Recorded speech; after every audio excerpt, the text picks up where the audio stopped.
What is a Texas condominium association? A condominium association usually starts off with a developer purchasing some raw land and creating a planned community development scheme.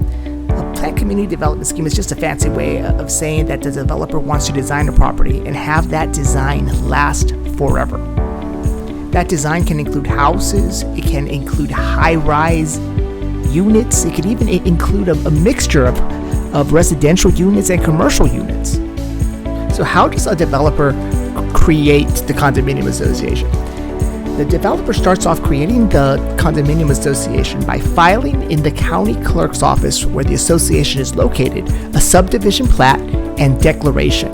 The declaration is important because the declaration specifies how many units comprise the condominium association, as well as the percentages of ownership that each unit has within the condominium association.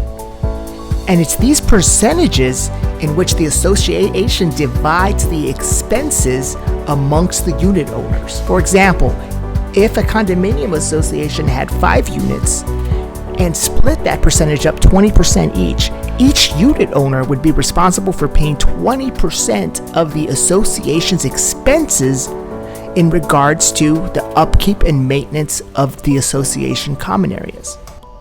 The other reason why the declaration is important, it's because it's the document that subjects the unit owners to rules and restrictions of the property that they have to abide by. These rules can include, but not limited to, what the unit owner can use his property for, what type of appearance the unit owner has to maintain with his property, or any other restriction the developer places on that unit. So how does the condominium association enforce its rules? The condominium association enforces its rule by forming a legal entity that's named within its declarations. This legal entity is created by filing with the Articles of Incorporation with the Texas Secretary of State's office. Most declarations require that the governing entity be a non-for-profit corporation that is governed by Chapter 22 of the Texas Business and Organizations Code. Usually when you see an HOA's name ending with the abbreviation Inc., it's referring to the HOA being a non-for-profit corporation. As a non-for-profit corporation, the entity is required to have at minimum 3 board of directors. And it's the unit owners that elect the board of directors to the legal entity. And the election of the board of directors usually happens at the annual meeting held every year for the legal entity. So what laws apply to a condominium association? First, Texas Property Code Chapter 202 applies to restrictive covenants and instruments that are filed.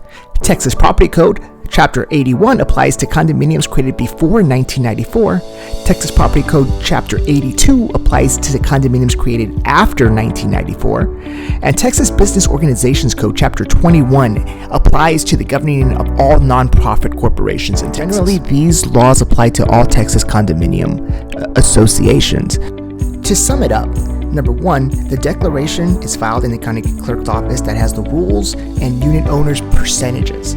Number 2, the declaration also names a legal entity that enforces the declarations. And number 3, Texas laws apply to the running of the legal entity and the declaration.